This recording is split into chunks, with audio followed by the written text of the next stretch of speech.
gassing up Mosquera's performance in that. He got nutmegged. You know what I mean? Everyone's gassing up this Mosquera like it's the second coming of fucking Desai. I do me a favor. I saw the show yesterday with you cooking your gal, blood. I was in the chat dying, bro. He just winds me up, and I texted him earlier. I said, "Listen, I hope it didn't piss you off or anything." Do you know what I mean? But like, he just fucking pisses me. He triggers me, mate. You said based on 2 games, that all the games that you watched last season with him playing, you was wrong.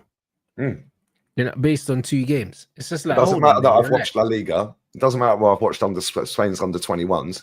My opinion on Mosquera is irrelevant because he's played twice for Arsenal. Yeah, played 2 full games for Arsenal. Well done. Yeah, I had him on strings though, Rants. I had him on strings because I had the 97-98 shirt on, didn't I? The polo shirt. Yeah. I said, cool, tell me what year this shirt is then. So you know what, you seem to know everything. What year is this shirt then? What starting 11? He didn't have a fucking clue. Yeah. And people going, oh, you were so rude, Lee came in drunk. I wasn't even tipsy. People like, Rants, you know when I'm tipsy, innit, yeah? On smoke, blood, out, because bro, I was watching it before. I was in the chat before you came on, and then bro, as soon as you cut through, it went left quickly, bro. I was dying. Because I weren't having his BS, bro. I haven't been on that show for a couple of weeks, and I know that he's been waffling on Twitter. He's been tagging me in tweets about Mosquera this. He's fucking been phoning Potsy up saying, you got it wrong. Yeah, tell Lee he's getting it on Tuesday or Wednesday, whenever it is. Yeah, blah, blah, blah. And I thought, no, I'm just going in like a wrecking ball, mate. Yeah, 2 games. Cool. Let's see if he can handle Erling Haaland at the weekend. I hear it. Let's see if he can handle that Watermatter at Newcastle. But this is the problem with football fans. They get carried away. Like he come in and he looked decent. He's looked very good. He has. And the thing is, with the way Arsenal are set up, it's not hard really to look good in this system, innit? Because in defense, everyone's very interchangeable. But the time to really test, to really judge these players is when they come up against competent opponents, how they deal with their duels in it. Because when you're defending collectively, like it's a collective job in it. It's not really an individual job. It's how you win your individual duels. That's when you can really tell if somebody is up to the level or not. Do you know what I'm saying? When he gets isolated, we say how good he is. Absolutely. Yeah, and this is my point, and this is the thing, right? He posted a clip out. Somebody put it on TikTok of me saying when we signed him, his best attributes is pace and he's rash. Well, that's the case based off of the 20 games I've watched, mate. But even his best attribute being pace is not necessarily a bad thing. There's a lot of players whose best attributes are pace. You know what I'm saying? That doesn't mean that he's not going to work out at Arsenal. Doesn't mean that. No, that's true. Yeah, but this is the thing. I said he's crap. Yeah. Well, he may turn out to be good, but this fan base did the same with Rob Holding. We signed up Rob Holding to a new deal to protect his value. Then it was Rob Holding's whole fault. It was Rob Holding's fault we didn't win the league. Yeah, because Saliba got injured and Rob Holding came in. Yeah. So all I say is now, cool. You crack on then. We've now got adequate Saliba cover. Another reason this manager should win the league then. Yeah, because if they're gassing him up, where was Noni Madueke? What did he do? He was awful. He was rubbish, Rants. He was, but bro, he had a good game last game, so that means he's got at least 5 games grace. And the thing as well is, this is how you know after these fans lie anyway. They're all sitting there gassing up this Mosquera. Yeah, ask any of them if they want Saliba back in instead of keeping Mosquera in the team. They all say Saliba. So he ain't that good then, is he?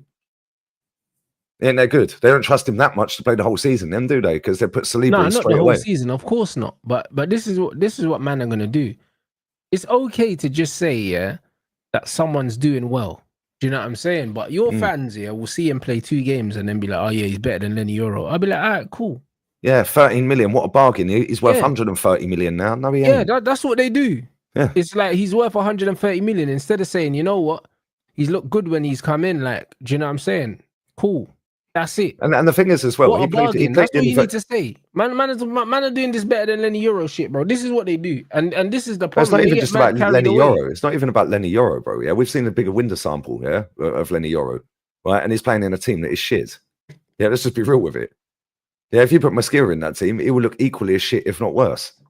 Yeah, because you get isolated one-on-one constantly in your team. There's gaps everywhere. With Arsenal's defence, we've got the best defence in the league for a reason, because everything is structured to make sure they're not isolated. Yeah, so if we put Rob Holding back in this team, he would look half competent as well now. Whereas back then, when Rob Holding was playing, we didn't. Until they actually have to defend, you know, and then we'll see how good they are. Do you know what I'm saying? Because it's one of them ones where it's funny because Calafiori on the ball's quality. Like, I like what he gives you on the ball. Off the ball, he's diabolical, isn't it? And it's one of them ones where when he actually has to defend, you're in trouble. Because you know what's funny, yeah? When I realized Calafiori was shit, yeah, in 1v1s was, you see the game that you drew, with Man City and you went down to 10 men, yeah? He was the only player on the pitch, yeah, that got beaten. Like, he was getting cooked in that low block every time. Savio had him on his bum cheeks. Went down, Savio was cooking him. Every time he went down his side, he got past him. Every time. I was like, bro, like, you're the only player that got cooked, yeah, like, for the whole game. All the other Arsenal players were like this. Nobody got beaten except for him. It's like every time the ball went down his side, he got cooked. And I was like, hey, bro, like, that might not be his thing defending, you know, because how you getting cooked in a low block? And that was the dirtiest low block I've seen for years. Bruv, that was a satanic low block, blood. He was getting ripped. Bro, he got ripped in the before we went down to 10 men. Yeah, he sent Calafiori back to Italy, bruv, spun and put Haaland clean through for a goal. You know what I mean? And it's like, in that low block, it was just disgusting. But this is the thing, Rants, yeah? They hype up every single player that's different, that's new, shiny new toys. That Hincapie come on yesterday. Oh my God, look at him. He's a warrior. We're sorted in left back. But he played about 10 minutes, mate. Yeah, it's like, what are we doing here? What are we actually doing? But this is what they do, bro. Yeah, and then at the end of the season, when it all goes left again, yeah, they make up a billion excuses. Yeah, how about just shut up? Every single year, the fan base do the same shit, bro. Yeah, they hyped up Mikel Merino. Yeah, we took off a striker yesterday when we needed a goal to put Mikel Merino up front. Like, that to me is just backwards. I don't care if he was playing shit. Yeah, at any point he can score a goal. Yeah, he's a striker. Yeah, he made a decent run. He should have scored. Yeah, Thierry Henry ripped him to shreds on that. Yeah, I don't know if you see the footage. I think there was one where he was just inside his own half and he stayed inside his own half and then he went clean through. Yeah, he took a great first touch. The second touch, Henry was saying he's got to cut across to go diagonally towards the goal. Yeah, he goes that way. None of them defenders can get anywhere near you. Instead, he just ran in a straight line and got caught up. Yeah, you have to go cut across. Yeah, of course. And he was spot on with that analysis. Yeah, but then our fans are sitting there going, "Oh well, TT, if he had done that in the Champions League final, we would have won it." Bro, yeah, this is our fans, bro. Defenders. That's one of the first things they teach you when you're a kid, blood. When you're playing up front, is to get across because you either get them sent off. Yep. Or you win a penalty. Or you're scoring, or taking you're scoring, but you take them out the game, innit? Like, because in a foot race with the ball at your feet, the guy without the ball can obviously run faster. Most of the time. So you slow them down by cutting across them, of course. Look at Martinelli's goal. Martinelli cut across the defender. Yeah. He was cutting across him, and then he thought, fuck, if I take one more touch, I either scuff this chance, or it could be a pen and we might not score the pen, so fuck it, I'm just hitting it. Right, but this is what it is, bro. They do it all the time. They're doing it with Madueke, they're doing it with fucking Mosquera, they're doing it with Zuba-Mendy, they're doing it with every single new player that we sign. We've apparently got the best defense, the best manager, the best fucking squad total. Yeah, we've got Saka cover, we've got Saliba cover, we've got the best goalkeeper. Yeah, we've got Odegaard cover. We're not missing any of these players. Cool. We've done £1 billion. Fantastic. Now go and win the league then. Yeah, but we won't. Yeah, and we have got a very good squad. Yeah, I'm not going to sit and lie. We have got a good squad. We've got some fucking good players. Yeah, but at the same time, we still have this manager. Yeah, and as for that centre-back, Mosquera, he played in a shit Valencia team last season. Yeah, and he was playing left centre-back because Diakabi was injured. Right, as soon as they potted their manager, they brought a new manager in and finished 7th. Yeah, and he was playing in them games. So it goes to show if you have a different manager, you can improve. Yeah, and this guy has played very well so far. However, we're supposed to beat Leeds at home. We're supposed to beat Nottingham Forest. Yeah, we're supposed to beat Bilbao. Yeah, the one game we're not necessarily supposed to win, we lost.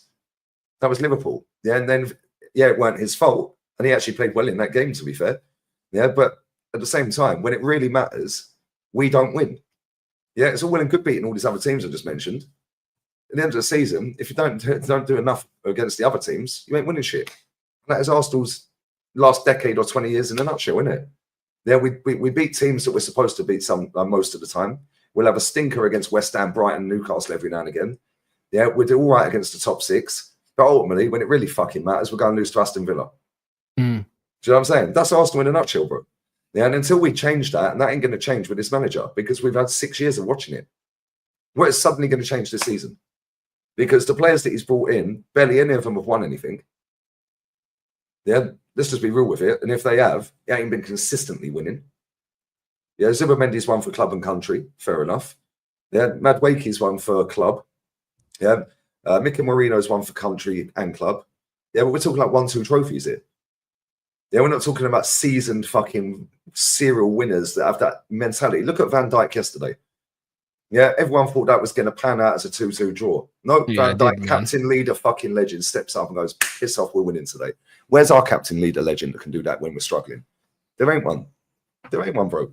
Yeah, and this is the difference between teams that get over the line and teams that don't.